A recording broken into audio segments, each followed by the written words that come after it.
Good afternoon. I'm Holly Bohart, Senior Editor of Books and Related Resources at NAEYC. I'd like to start by thanking all the early childhood professionals who have joined us for this webinar as we celebrate our most recent book, Essentials, Supporting Young Children with Disabilities in the Classroom. The author, Dr. Pam Brillante, is here with us today to talk about how to best understand and implement inclusionary practices in the classroom to help children with developmental delays or disabilities successfully alongside their peers. Pam has spent 30 years working as a special education teacher, administrator, consultant, and professor. Her full-time faculty position in the Department of Special Education and Professional Counseling, William Patterson University in New Jersey, Pam continues to consult with school districts and present to teachers and families on the topic of high-quality, inclusive early childhood practices. Before we get started, here are a few housekeeping details. Some people using a telephone line may experience a slight delay. You will have the best experience using the sound on your computer. After the presentation, we will have time for questions. If you have questions you want to ask Pam, write them in the question box on the lower left side of your screen. She will answer as many questions as possible at the end of the presentation. Thank you again for joining us this afternoon. Let's get started. Pam, over to you. Well, thank you, Holly, and good afternoon, everyone, and welcome to the webinar. Today we're just going to talk about some foundational ideas around including children with disabilities in your classroom and give you some ideas as you head back to start the school year. But first things first, we're going to start today's webinar with 2 poll questions so we can get a feel for what your experiences are and where we're starting today. So here is our first question. So you can answer, in my program or school, young children with developmental delays or disabilities are included in high-quality early childhood classrooms alongside of their peers. Let's see what you answer. Okay, so we ended our survey, and it looks like most of you strongly agree or agree with that statement, that in your program or school, young children with developmental delays and disabilities are included alongside of their peers. That's great news. All right, let's do our second poll question. We're going to send it out now. I personally believe that including young children with disabilities and developmental delays or disabilities into high-quality early childhood classrooms, with the appropriate supports and services, of course, is the best educational option. Well, those are wonderful results, right? If we look, almost 80% of us strongly agree, and 16 or 17% of us absolutely agree. What a wonderful way to start this webinar, and it's almost like my work here is done, and we don't even need to talk about it. But let's talk about it for a little bit. Let's talk about inclusion, that I word, why it's so scary, and why it really doesn't have to be. Now, I do understand that it's scary. And there's some legitimate reasons why that teachers are scared about including kids with disabilities into their gen ed classrooms. It could be people are scared because they don't have any formal training in special ed.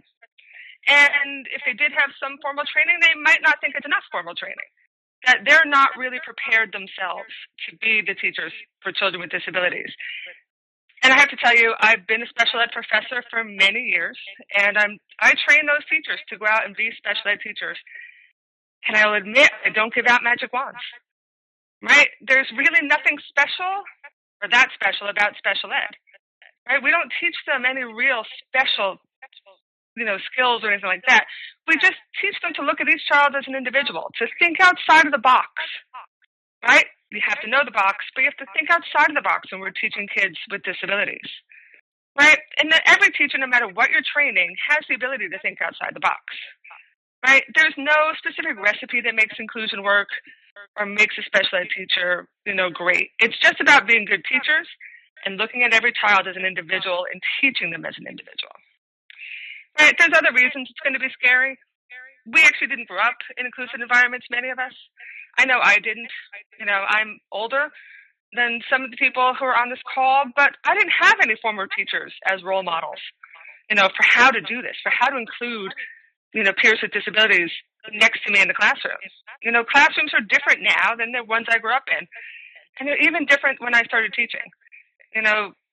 what happened 10 to 20 years ago is not what's happening now. We are including much more students with disabilities right from the beginning, and students with even more significant disabilities are being included every day, which is a wonderful thing, but it is still scary for some people. And that's totally legitimate. It doesn't have to be scary. As early childhood educators, you'll realize that many of you are already teaching, or already have taught children with disabilities. You just didn't know it, right? Many times when you've taught children in pre-K and K classes, first grade classes, they'll get identified as having a learning disability later on, second, third, fourth grade. But you taught them in preschool and K and 1 just fine, right? They might have had students who needed something extra. There might have, with the slides, right? There might have been students, that we were concerned about, but it didn't stop them from participating in our routines and participating in activities. And sometimes it's that label that just makes us scared, and the fear of the unknown.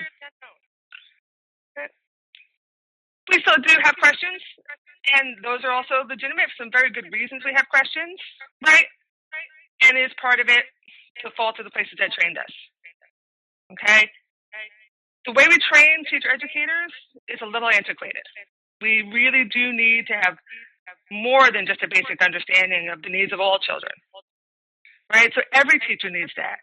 They all need to know how to teach children with disabilities, children who are gifted, children who are dual language learners, right? Children who live in poverty. All of that needs to be given to every teacher, right? So that could be a reason why you still have some questions, right? The whole experts versus generalists vision.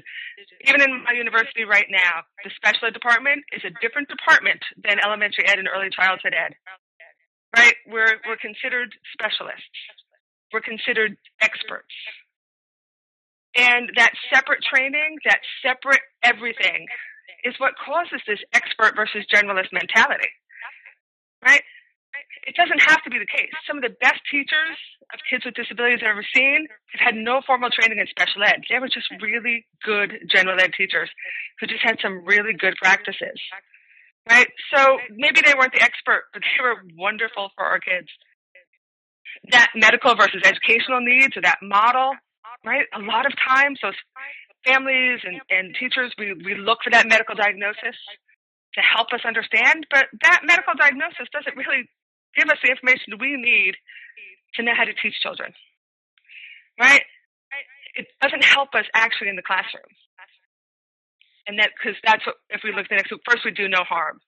We actually have to believe in ourselves about what we know about developmentally appropriate practices, right? And what we know about what all children need. And that's what goes first.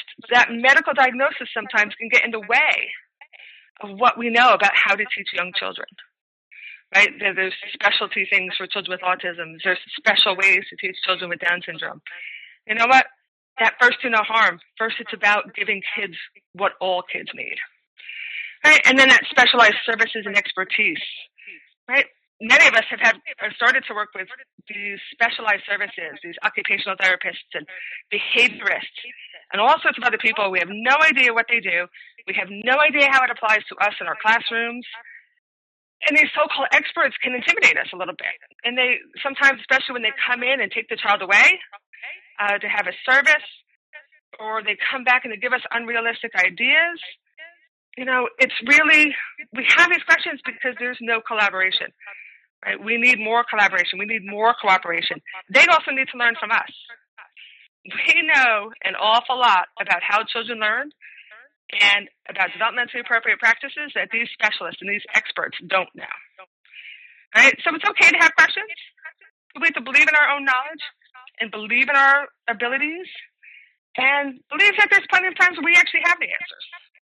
And these generalists and specialists, they don't have them as much, right? Because children are more alike than different, but disabilities are sometimes a gray area. There's an old saying that says, if you've met one child with autism, you've met one child with autism, right? So that all children are different. Now, how their disability impacts them in everyday life, in communications, in functioning, can be different. They reality, kids are more alike than different, right? And a lot of children with disabilities may have many more skills than people give them credit for, right? As an educator, an educator in inclusive classrooms, one of the keys to inclusion is to look at what the child can do and work on that strength, right? When they're in early childhood, that gap is not that wide, right? So, and it's just as important for the children with disabilities to learn those personal self-help skills that everyone else is learning, those problem-solving skills that everyone else is learning, the social and play skills everyone else is learning, and those language and communication skills. They all need that. As children grow older, that gap does grow wider, for some children. And, a second grader who's developmentally more like a preschooler can be a challenge to accommodate in a general ed class, second grade class. But we always have to remember that a lot of children with disabilities may have many more skills than people give them credit for, right? As an educator, an educator in inclusive classrooms, one of the keys to inclusion is to look at what the child can do and work on that strength, right? When they're in early childhood, that gap is not that wide, right? So, and it's just as important for the children with disabilities to learn those personal self-help skills that everyone else is learning, those problem-solving skills that everyone else is learning, the social and play skills everyone else is learning, and those language and communication skills. They all need that. As children grow older, that gap does grow wider, for some children. And, a second grader who's developmentally more like a preschooler can be a challenge to accommodate in a general ed class, second grade class. But we always have to remember that though some developmental areas are delayed, it's usually not every developmental area, right? They do have strengths. Kids do have things to work with, right? Everyone can do something. Everyone can participate in some way. And everyone can make progress on their own developmental level, right? And that's important for us to remember. Right? Because inclusion is a philosophy and a practice. It's not a place. Some people believe and think it's a place. It's that classroom down the hall where children with disabilities are educated alongside their peers, that inclusion class, right? But it's not about a place. It's not about that class. It's about that way of thinking. It's about that way of acting that supports that every individual is accepted, is valued, and is safe in our rooms. And inclusive classrooms make that conscious, evolution to meet the changing needs of every child in the classroom, right? They're always moving and changing. Okay? Years ago, we used to do something called mainstreaming. Now, I don't know if maybe some of the younger people on the call haven't heard about that. But years ago, we used to send children with disabilities into the gen ed class, and it was a real sink or swim mentality, right? It's, we didn't make any changes to the classrooms. We didn't make any changes or accommodations to the routines or the activities or anything like that, right? They either made it or they didn't, right? Federal law doesn't allow us to do that anymore, right? We don't mainstream anymore. When we do inclusion, it's a different philosophy, and it's supported by research that when we provide the appropriate supports, the appropriate services, make the accommodations that the child needs, so we change the classroom, right, and change some of our practices to accommodate the child, that children with disabilities are going to do better, okay? Years of research on this, right? We know that there is power in those gen ed peers, right? They actually do so much better, children with disabilities, and our typical peers do better too, right? Because when we make this change, when we include kids, right, when we're including them, we're fostering that community, and we're modeling for other kids that it's okay to be different. Diversity is a good thing, right? All children, including those with different abilities, belong here and can achieve, right? And that's an important thing that we're going to teach every child in the classroom, okay? And that's really going to be one of the keys to developing a real inclusive program and philosophy and community. Okay? So why inclusion matters? It's about friendships. We can talk about that. I mean, there is power in friendships. It's more than just having a companion, right? Friendships actually help us reduce stress, improve our self-confidence, boost our happiness, and give us a sense of belonging, right? That I matter, that, I belong in this place, right? If you ask some parents of children with disabilities what they really do want their child, they really want their child to have friends. It's not about letters and numbers and colors and shapes. It's about having a friend. It's about being invited along to a play date, being invited to a birthday party. It's about belonging, right? And some of our parents of typical kids, they don't think about that much. Their kids do have friends. They do have play dates. But our children with disabilities sometimes don't have that, all right? So our inclusive classrooms help develop these friendships by creating opportunities just to be with peers, right? You have to be around people and get to know them and their interests and experiences to develop friendships. And that for young kids, that happens in their classrooms, right? These are their people that they're around every day. They have common experiences and common interests, right? Because just being there is not enough. For friendships to develop, it's really going to take a lot of time, a lot of common experiences, a lot of interests, right? As we said, though, inclusion itself is not magical. Just being there not the end of it. It's about ongoing contact. It's about teachers fostering friendship skills, teaching the skills that need to be taught in order for kids to become friends and to stay friends and to have that enduring relationship, right? So it's important for teachers to create opportunities for social skills, right, in addition to the academic skills, because friendships matter, right? Why else does inclusion matter? Individuality, right? When we talk about race, we talk about ethnicity, gender. It's part of who we are, but it's only one part, right? We have to think about that way with disability too. Okay, just as your race, all that kind of stuff doesn't limit what you're going to achieve, impairment shouldn't limit what you achieve either, right? We know never to say anymore that girls can't do this, girls can't be scientists, girls can't be astronauts. Of course they can, right? We're never going to limit what someone can do because of their gender, because of their ethnicity, their race. And we shouldn't do that with kids with disabilities either, right? We need to really model that everyone is valued for who they are, right? That everyone is unique, everyone belongs. And once we really see that we're valuing the individuality of each child, and we're giving each child the opportunity to achieve to their highest standards, they usually do. Kids rise to the occasion, which is a wonderful thing. So how do we do all this, right? How do we even look at this? Where do we start?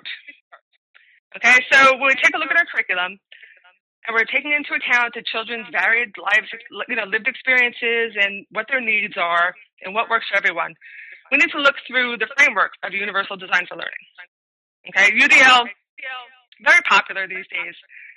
It's not a one-size-fits-all solution now. UDL is actually about flexibility and having a flexible approach and customizing things for individual children.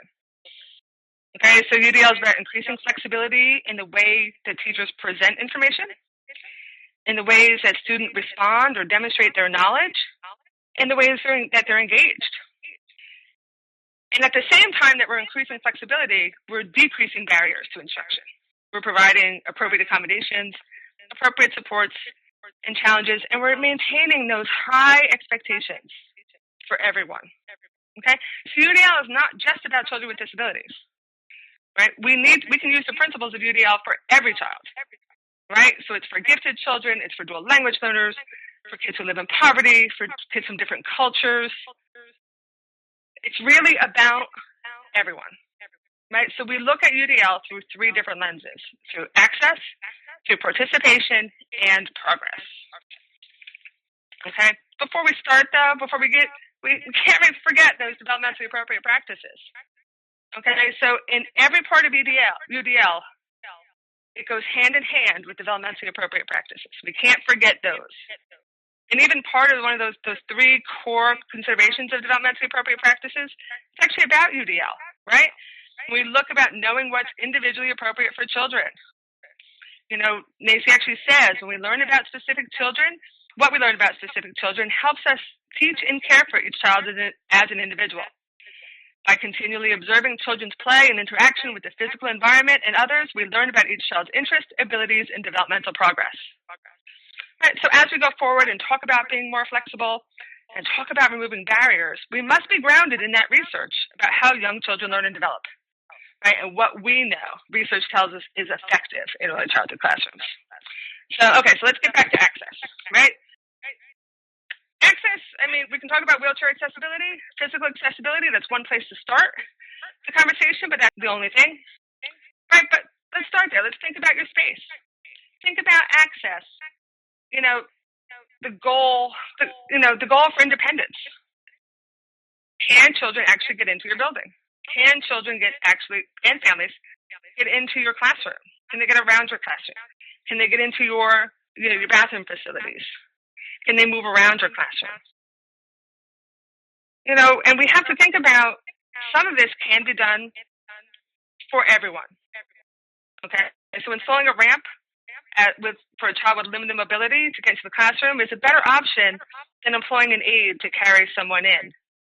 But that ramp is also going to be used by parents with strollers, someone on crutches, right? Or just all of us can use a ramp the same way. So that physical access is part of it, right? We can even add braille signs, sign language, and all those things can make the difference between dependence and independence, right? So teachers need to really look at their physical space from the child's perspective. Make sure everything's in reach of the children so they can get the materials and toys and put them away on their own, right? Independence is key there. We need to look at the outdoor play equipment that encourages the climbing and swinging and hanging, but with enough space so children with visual disabilities or physical disabilities can really safely participate. Okay? And we can even add different kinds of cues to the environment, right, to help, like the clapping sequence that we use to clean up. Maybe we can add turning on and off the lights to that to give a couple of different ways for children to access that information. Okay, so it's really about what you do, because the actions about access speak louder than words. Nothing says I'm not welcome like not being able to get into the classroom, right? So even when we think about access, think about your materials, right? Because access is more than just about spaces. So you need to make sure that children can physically access materials and use them as independently as possible. But you can also just look at the physical skills that you need to use and manipulate the materials. And you can adapt that in ways, to help each child in your classroom. Right? You can add paper clips to pages of a book so a child with a motor disability can turn the pages more independently. Right? That's not going to hurt the book, and that's not going to hurt any other child. Right? So even instead of games with thin cards that are hard to pick up, you can put those cards on a piece of thick cardboard or foam board to make it easier for everybody to participate. Right? But the key is to make things only as special as you need them to be. Right? And we want to make sure that we're not going to change them to impact anyone else. So we want to make sure that everyone can use these materials. They don't become special materials that only the children with disabilities can use, but they become changed or adapted so that everyone can use them.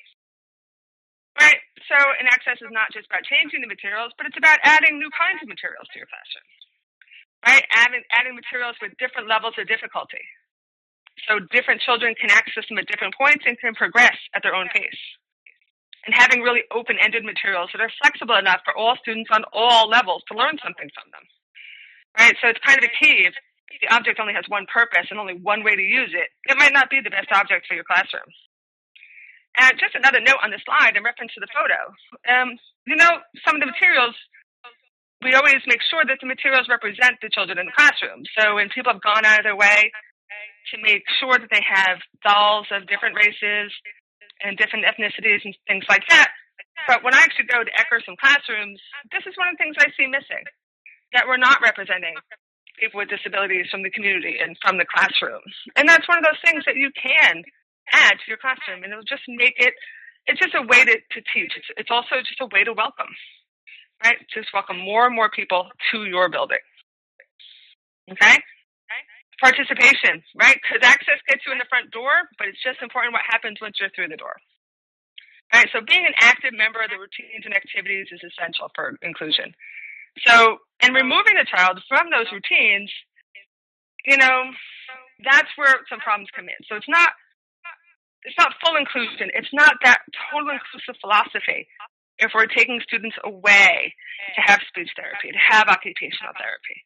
So sometimes those are scheduled to accommodate the needs of the adults, right? And they're disruptive. And they're not promoting generalizing skills within the natural environment, right? Children need to learn the occupational therapy skills to play with the toys in the classroom, to open up their lunch during snack time or during lunchtime. That's where they need those skills. So that's where those skills should be taught. It's a real philosophy, right? Because we know routines and schedules are important for all kids. And those predictable routines help them, to just be part of the classroom, to learn to clean up the centers, to learn to get ready for lunch. So we might need to work with those therapists to embed those therapies within the classroom during the routines of the day so the teachers can actually see what's going on and learn from them. And the therapist can actually see what skills the child needs to use when. So that's really important. And also, we can actually work to provide extra activities in the classrooms. The child has more opportunities to practice those therapeutic techniques. Right? So whatever the therapist is working on, we can actually, when the therapist leaves, we can still work on it with the child. Right? It's a way to give the child more therapy and more realistic goals to help them in your classroom. Okay? So when we're thinking about participation, we have to think about their experiences sometimes. Right? When we think about how students, how they participate in their classrooms and activities, we might need to step back a little. And understand their different experiences and where they're coming from before they're getting into our classroom. Have they had the same experiences and same access to the materials like computers and pretend play and those kind of toys that any other child has had? Have they gone to the same places? Have they been taken to the store, taken out to dinner, right? Have they been to the farm, to the zoo, to the beach, on an airplane? I mean, those are things that we talk about in classrooms. Those are experiences that we use as a foundation for some of our learning. And sometimes children with disabilities, especially children with more involved disabilities, won't have those experiences. Their siblings might, right, but they might not, right? Because we have to understand that can be difficult for families, right? Families, it might be, not to say not worth it, but some families it might be extraordinarily difficult, to take all the children out to Walt Disney World, to the beach, to the farm, things like that. So we actually have to take that into consideration when we're looking at some of our classroom experiences. Right? They actually might need to explore some of our materials at a different level, at a more basic level. Right? If they've never had an iPad, they might have to play with it a little bit just to understand, versus a typical peer, who plays with mom's smartphone all the time or plays with the family iPad. Right? So we have to talk about that. Sometimes teachers might have to provide direct instruction on how to use these materials or even how to play in order for the child to be able to learn and express what they know. Right? Some children might not actually have toys for pretend play. Especially children with autism, that's a skill that might need to be taught, right? So we actually have to work and teach some of these skills. But teachers, we need to let their experiences be our guide, right? And we actually need to prepare to relinquish some control of our classroom in order for children to engage in the learning that they need at their own developmental level, right? And they need a lot of time to explore and experience these different actions and materials with less guidance from us sometimes. Sometimes it might be more guidance, but a lot of times it might be less guidance. Sometimes it just might be that they have to experience this. Right? So you have to think about that. All right, let's talk about progress. It was once explained to me that general ed and special ed were like a road trip, right? So that we're all headed to the same destination. But the roads we take in special ed might be a little different. They might be the more scenic routes. It may take us a little longer to get where we're going. Right? But if you think about it, it's true. We're all headed in that same direction. Right? We all need the same skills to live independent lives. Right? And it's not that students with disabilities should skip that. Right? We need to learn all of it. We might learn it in a different way. It might take us more time. but it's not going to be something different in the end. We all still need to learn the same things. Right? When we talk about progress, some children with disabilities are going to be measured, their achievements are going to be measured by their IEP goals, their individualized education programs. And we want to measure the child's progress against their own prior knowledge, not against other children. Okay, but with the flexibility of UDL, right, when we look at those multiple ways of doing things, those multiple avenues for access and participation, when we talk about UDL in the progress terms, we're talking about allowing children to show us what they know in ways that work for them, right? And that's going to give us more accurate information and accurate assessment of their knowledge and skills, right? If they get to tell us what they know in the way they like to best. Do they like to demonstrate it?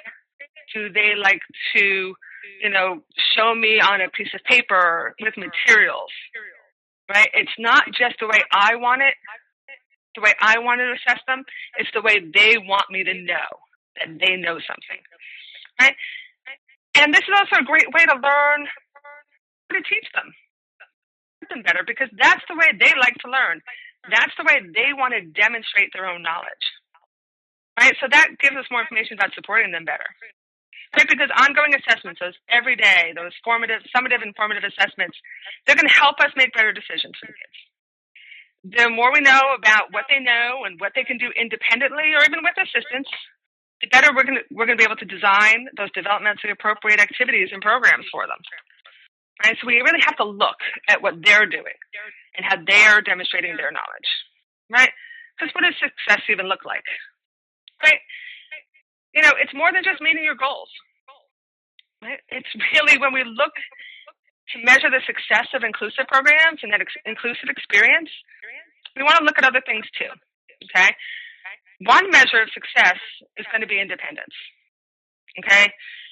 There are times when adults will over-support kids or over-protect kids with disabilities in order to not make things harder for them, or, they're going to help them keep up with their peers. And a lot of people, they do this out of the goodness of their hearts, and they really do believe that they're helping. And they don't really understand the negative consequences of over-supporting, of letting children with disabilities fail a little bit. So the greatest thing you can do for a child, any child, including a child with disability, is help them become independent.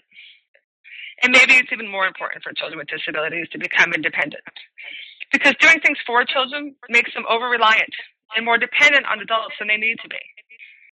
Right? Developing skills around independence is teaching them to solve their own problems and to face their own challenges head on, which is an essential skill for life. Right? So we need to resist the culture of learned helplessness. We need to let them do it themselves. And as teachers and educators, we need to be really aware of classroom aides, special education aides, even other children who want to over-support kids. Right? The adults think it's their job, like they were hired to work with this child and to help this child. Right? But all of our jobs are really to help them make the child as independent as possible. Right? So that they can learn and be part of that classroom community and, the community at large. Okay? Another measure of success is going to be acceptance. Right? That being part of the classroom. Having friends, being a friend, being accepted for who they are and what they can do. Right? That's important too. Okay? Why are your efforts worth it? Right? We have to remember there's no special needs world out there when they graduate from high school. There's no, a parent actually explained to me once that there was no, special needs line at Walmart. Right? That they were going to have to live in the real world, and the real world is going to have to live with them. Right? And that was an important, thing that a parent explained to me.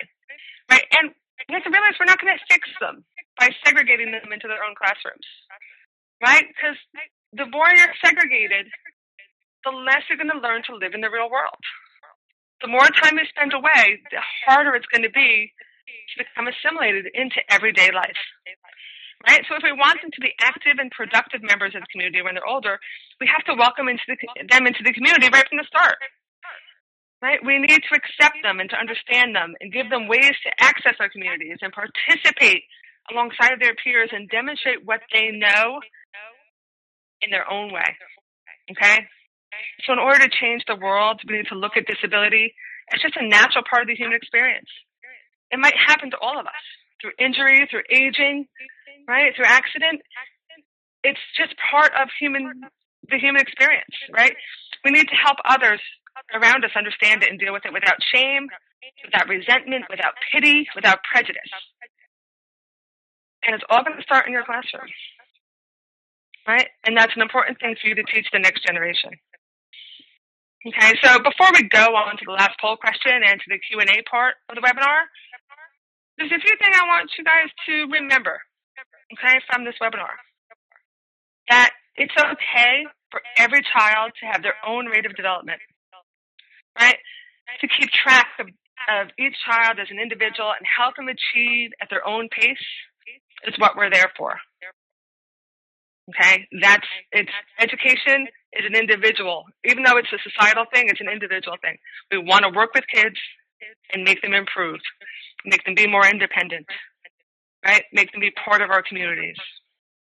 Okay, it's okay as a teacher in a general ed class to make adaptations for just one child, right? I've heard over the years that it's not fair to the other children, right? If I make all these changes, it's not fair that this child gets to have snack early. It's not fair that they get to hold their Spider-Man toy in their hands during circle time. You know, and there's a difference between fair and equal, right? Equal means everybody gets the same thing, but fair means everybody gets what they need. And when someone says to me it's not fair, my usual response is it's not fair that this child has a disability, right? That's what's not fair. So it's not fair that this child's not getting what they need to grow and develop. To be equal, we might have to be different. To be the same, we might have to be different. Okay, and one last thing, if you need help, you need to ask for help. Right? There's no shame in not knowing all the answers when it comes to including a child with disabilities. Special ed teachers don't know all the answers. Medical doctors don't know all the answers. Even, I will admit, college professors in special ed departments like me don't know all the answers. Right? Every child is going to be individual. They're going to have individual needs. There's not one set of answers. It's a jigsaw puzzle. We have to figure out how all the pieces fit together. All the pieces of the impairment and how it impacts the child, right? And now how it impacts the child in this unique situation versus at home, which is another unique situation, right? Do we need to ask for help? But more importantly, I think I want you general ed teachers to trust yourselves a little more. Trust your instincts, right? You understand developmentally appropriate practices. You know more than you think you know, right? You know what children need. You know how children learn and develop, right? So you might need a little bit of help, but you probably don't need as much help as you think. You might be, and you probably will be, one of the greatest influences on this young child's life. And the experiences in your classroom might make all the difference in the world to make them independent adults, which is our goal. All right, so now we're going to take one more poll at the end. Okay, let's see. Can we send this one out? How prepared do you feel to teach students with disabilities in your early childhood classroom?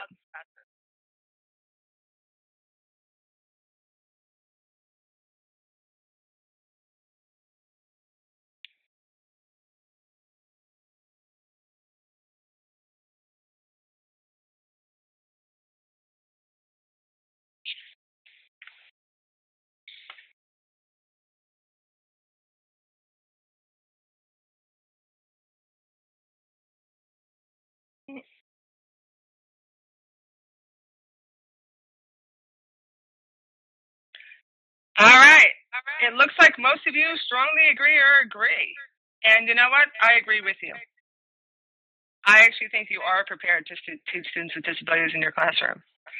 So one of the things that we're going to do is we're going to start a little question and answer. I think Holly is going to let us know some of the questions along the way. We have some good questions for Pam. Oh, good. Yes. The first one is, find it hard when there are a lot of children in the classroom to give attention to the ones who have disabilities. What are some things I can do? One of the things that it's really helpful is we teach peers to help each other. Right? So it's not always the adults having to give the attention, the adults having to give the support. You can actually have peers support children with disabilities in the classroom. You can have partners. You can, take some of those kids who know those routines well, who know the, activity already, who actually have those skills already, and give them some more responsibility about helping the kids who may not have the skills yet, and have them support each other. I just actually did some research over in the Netherlands, and I was in a preschool classroom with 30 students and one adult. And the students were taught that it was their responsibility to help each other. And it's a cultural thing. It's the way the children are brought up, but it was absolutely wonderful. And we saw children helping each other, helping children with physical disabilities, helping children without over-supporting them. Right? So it might be a way for you to teach other kids to help each other, instead of just always saying it's your responsibility, it's the adult's responsibility to help. Share the wealth, share it with the other kids. What else, Holly? Okay, another question. Special ed teachers tend to work only with the children with disabilities in our classroom. I'm wondering how they're trained. Are they trained to work in inclusive classrooms or only in special ed classrooms? It might depend on your state. It might depend on, how teachers are prepared. I know a million years ago when I became a special ed teacher, I was only trained to be a special ed teacher. I actually say many times that I should send an apology letter to my first few classrooms of kids, because I actually didn't know about developmentally appropriate practices. I was trained to teach ages 3 to age 21. So I never learned about early childhood or that high quality until I went and got my master's in early childhood. So you might want to look at how your teachers are trained. And, because now in my state, in New Jersey, you have to be a general ed teacher first and then get your special ed certification later, which is a wonderful thing. But also look back at your own practices, right? How welcoming are you?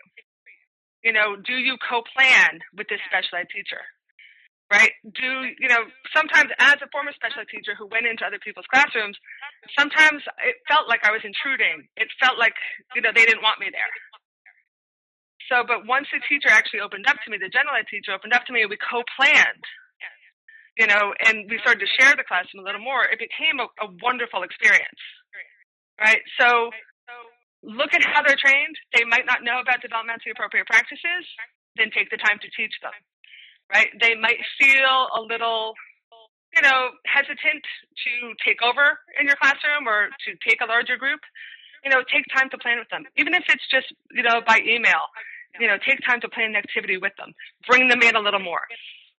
Right? So, you can go back and find out how they were trained and how you could switch that around, because it's not any good if they're only going to work with the kids with disabilities.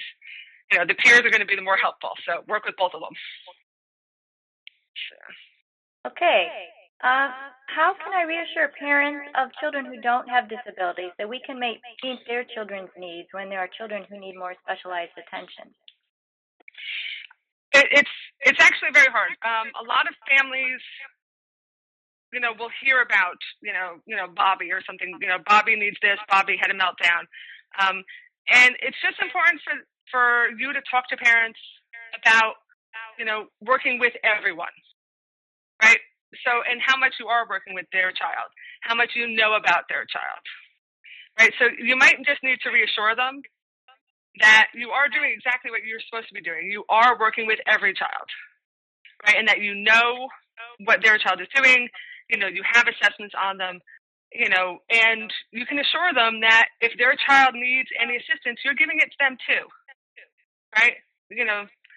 Everyone gets what they need, in all different senses. So, as long as you make sure that they understand that their child's needs are being met, and as long as you believe that too, I think part of it is you have to believe it yourself, that you're meeting everyone's needs, right? So, you bring it back a little introspection and then really make sure the families know that everyone is getting exactly what they need and support they need. So, do you have another one for me? Sure do. Is it a good idea to educate other parents in the class about a child's disability? I wouldn't do it specifically. I wouldn't, you can give them an overall generalized, introduction to, early childhood and how disabilities are impacting in the classroom without saying, Sam has autism and this is what autism is. The parents of a child with disability might want that, and that's something you could work on together, but without their permission, and without their, I would say input, I would stay away from anything specific. So you could work with them. You can, especially if it's an obvious disability, if it's something, the child is, missing a body part or, has a medical equipment that children might be fascinated by, talk to the parents about how it should be explained to other kids, right? It's one of these, honesty and information is not going to hurt anybody. So, but don't invade people's privacy and don't go out of line. It's a fine line we have to dance there. But I would talk to the parents of the kids with disabilities and ask what they want. So. And related to that, how do I explain to a child that another child needs more of my time or my attention? Actually, children are actually usually pretty good about that. It's usually the adults who have the issues. Children can actually see who needs help, who doesn't need help. You can reinforce, the kids who don't need help and, just by, giving them praise and, actually, working with them a little bit. But if a child's really needing help, you might actually have to give them some attention. That's actually a cry for attention. You might have to give them other attention. Catch them being good. Catch them working on something productive. Catch them being a good friend to a peer. Bring them in, with the child who needs assistance. Have them help. Give them more responsibility. Right? I mean, we've seen kids where, a young child wanted a toy and was going to have a meltdown if they didn't get the toy. Most of the kids in the room are like, just give them the toy. That's fine. They don't want to hear the kids scream either. Right? And they don't see a big deal about it. A lot of times it's just the adults. Right? But if a child is really coming to you and needs your attention, bring them in. Give them the attention. Have them help you help the child with a disability who needs more help. Give them more responsibility. I mean, if they're really crying out for attention, you have to give it to them. That's just my philosophy. So. Pam, what about a child who has difficulty following the routine or even who hurts other children? How do I help them? Well, any kind of behavior is communication. They're telling you something, right? So if they've hit another child, they're trying to communicate something to you. So either, they're having difficulty following the routine, they don't understand the routine, they can't follow the routine for some reason. So that behavior is telling you something, and you have to figure out what it is, what's happening. So following the routines, most children can learn them. You might have to go back and see where the issues are happening. What step, right? Do they need the routines taught to them again? What kind of supports do they need within the routines? Right? Do they need more visual cues? They might need an individualized visual cue to say, we're done now. This is what we're moving to next. Right? And as children learn the routine, they become more comfortable in the routine. But until they really learn it, there can be a fear. Right? They can, that fear of the unknown. What's happening next? Right? So we can add visuals. We can add a visual timer. Right? This is over in 5 minutes. Right? And actually have it be 5 minutes. That's one of my pet peeves over the years when teachers say, we have 5 more minutes and 30 seconds later it's over. Right? We're actually we need to teach the passage of time that way. Right? So show them those visual, timers that show 5 minutes elapsing. Right? Help them finish up what they're doing and round out what they're working on. to help them transition. You might actually have to teach them those routines, right? We just can't assume that they, if they don't follow the routines, they need to leave or they need something else. No, we actually need to teach them, right? So there's a skill that's missing. If behavior is happening, it's usually a skill that's missing, right? So teach them that skills. Find out those skills, right? I hope that answered the question. Okay, we have a couple more questions. What are some strategies we could give parents for helping their child at home? One of the keys is independence, right? And have the children being independent at home, dressing independently, putting away their toys, being responsible for their own, their own materials and their body and their clothing and things like that, right? Give them jobs, give them responsibilities. Okay, it's all those things. Routine is, it's hard for families, right? We know, right? Older siblings have a soccer game today, and sister's got gymnastics, and somebody's got karate, and we're eating in the car or we're eating fast food all the time. But routine it also helps children at home. It will help children in school. It would help them be more independent, right? Responsibilities, routine, independence. Okay? Those things, those even approaches to learning, as we're calling them, right? That persistence, that problem solving, what do I do? How do I do this? How do I be independent? That's going to help more than learning our letters or numbers or colors or shapes.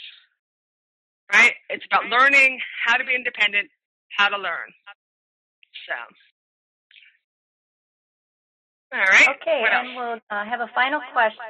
In child care, we typically don't have the support of specialists. What can we do to meet the children's needs? Sometimes you might be able to contact the specialists and work with the families. So in child care, if the child's receiving early intervention, the specialist might be going to the home if they're not coming to child care. Ask to talk to them, right? Ask to email them. Ask to, touch base with them. And talk to the families, right? Early intervention is a family training model, right? So it's not a services model. Those specialists are there, to make sure the families understand how to work with the kids. So they can teach that to you. Right? And I actually would just really go with your good instincts, right? Working on, making the children as independent as possible. And, just trusting your gut, trusting your instincts, because they're probably more, on target than you think they are. So. Okay, and this will end our webinar. A big thank you to Pam and to all of you for listening today. Thank you so much.